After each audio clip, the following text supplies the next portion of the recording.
Noah's flood is one of the most enduring stories in world mythology, a tale retold for thousands of years, blending faith, memory, and ancient history into a single narrative that has shaped civilizations across continents. And to understand it, we must journey back into a world far older than our own, a world shaped by early humanity's struggle against nature, survival, and the power they believed rested in the hands of the divine. The story begins in a time the ancient texts describe as an age of growing corruption, when humans multiplied across the earth and violence spread through their settlements. And according to the biblical tradition, God looked upon this world and saw that mankind had filled it with cruelty and injustice, turning away from the harmony intended for them since creation. In this mythic age, Noah emerges as a singular figure, a man described as righteous and blameless among his generation. And in the early verses of Genesis, he stands out not because of wealth, prestige, or earthly power, but because he walked with God at a time when few others did. In the narrative, God decides that the world must undergo a great purification, and the method chosen is a catastrophic flood, vast enough to sweep across the known world and erase the violence that humanity had soaked into the land, sparing only Noah, his family, and the creatures that would be taken aboard a massive ark.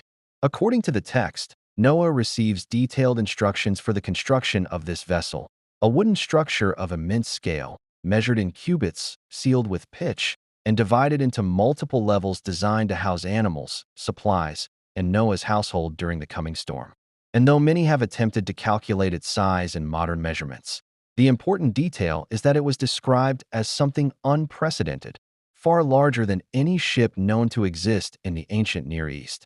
The building of the ark, in the mythic imagination, is a dramatic moment symbolizing both faith and isolation, for Noah constructs it publicly, working for years under an open sky while the people around him live as though nothing catastrophic lies ahead. And this act of obedience becomes a central theme in the narrative, demonstrating the tension between divine instruction and human disbelief. When the ark is finally completed, Noah gathers pairs of animals, both clean and unclean, along with 7 of the clean animals for sacrificial purposes.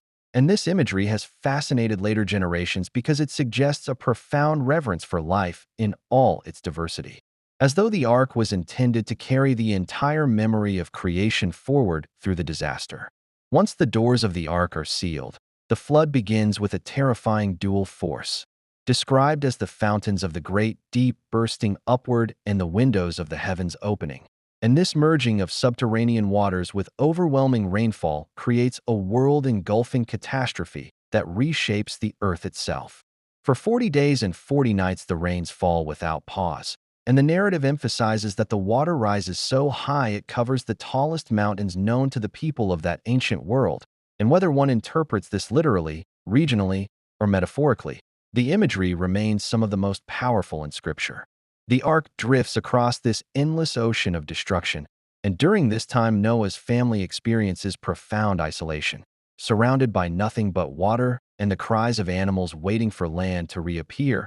And the ark becomes not only a vessel of survival, but a symbol of humanity, suspended between annihilation and rebirth.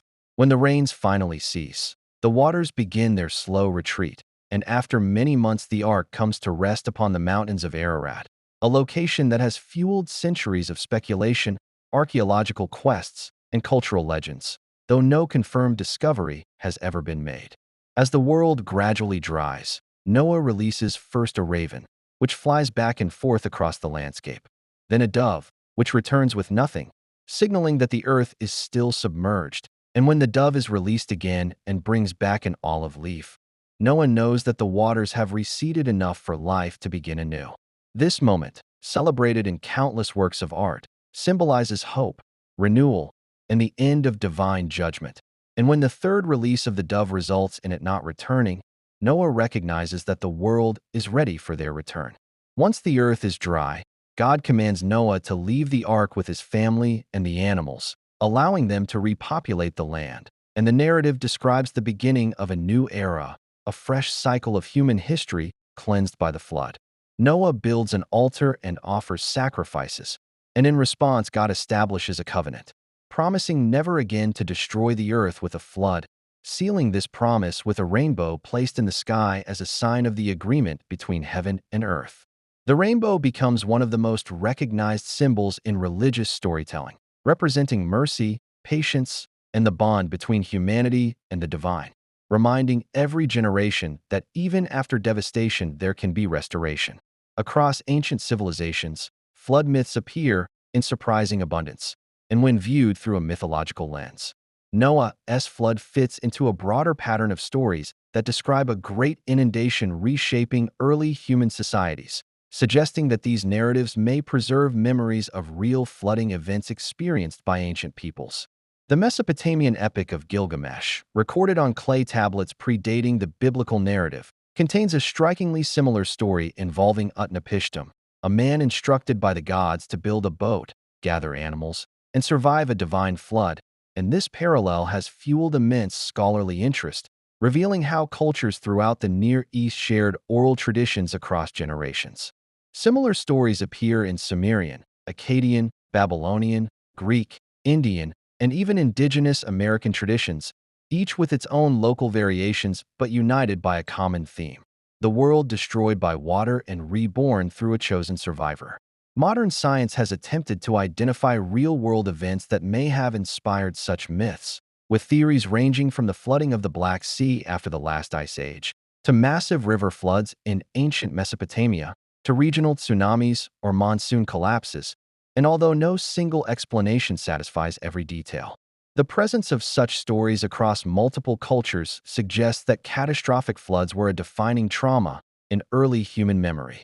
Noah's flood, therefore, becomes more than a religious narrative. It becomes a window into humanity's earliest fears, hopes, and interpretations of natural disaster, reflecting a world where weather, geography, and divine power were deeply interconnected. Throughout history, the story of Noah has been retold in temples, manuscripts, synagogues, churches, and homes, shaping culture, ethics, and imagination for millennia, and many traditions expand upon the narrative with additional details, exploring Noah's lineage, his wisdom, and the lessons future generations could learn from his faithfulness. In Jewish tradition, Noah is seen as a figure of obedience and survival, though some texts contrast him with Abraham, who is portrayed as even more righteous for pleading with God on behalf of others. And this comparison highlights deeper theological questions about justice and mercy.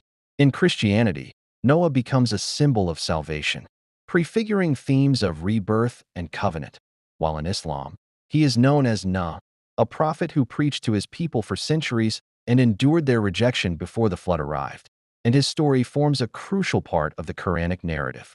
Archaeological explorers, driven by curiosity or conviction, have attempted to locate the remains of the Ark for centuries, and while many expeditions claim discoveries, none have been verified, leaving the vessel's resting place one of the world's enduring mysteries. Yet perhaps the significance of the Ark is not in whether it can be found physically, but in what it represents symbolically. The idea that humanity can be preserved through crisis, that hope can survive catastrophe, and that renewal is possible even after global devastation. The story continues to resonate because it speaks to universal themes of destruction and rebirth, warning and mercy, judgment and promise, all wrapped into a narrative that bridges mythology, theology, and cultural memory. As we reflect on Noah's flood in a modern context, we see its influence in art, literature, film, and even environmental discussions, where it serves as a metaphor for the fragility of human life and the planet we inhabit, reminding us that water, while essential for survival, also possesses the power to reshape civilizations. The story remains compelling because it invites us to consider how ancient people interpreted the overwhelming forces of nature and how they embedded those interpretations into a mythic framework that provided meaning, warning, and guidance for generations to come. Whether read as literal history, allegory, or cultural memory, the impact of Noah's flood on human imagination is undeniable, and its themes continue to inspire reflection in a world still shaped by storms, rising waters, and the ongoing balance between humanity and the natural world. As we conclude this deep dive into the mythology, history, and cultural legacy of Noah's flood, make sure to like and subscribe if you enjoyed this exploration, and let us know in the comments what other myths, ancient stories, or historical mysteries you'd like us to cover next. Because your suggestions help guide the direction of this channel and allow us to continue unraveling the stories that shaped our world.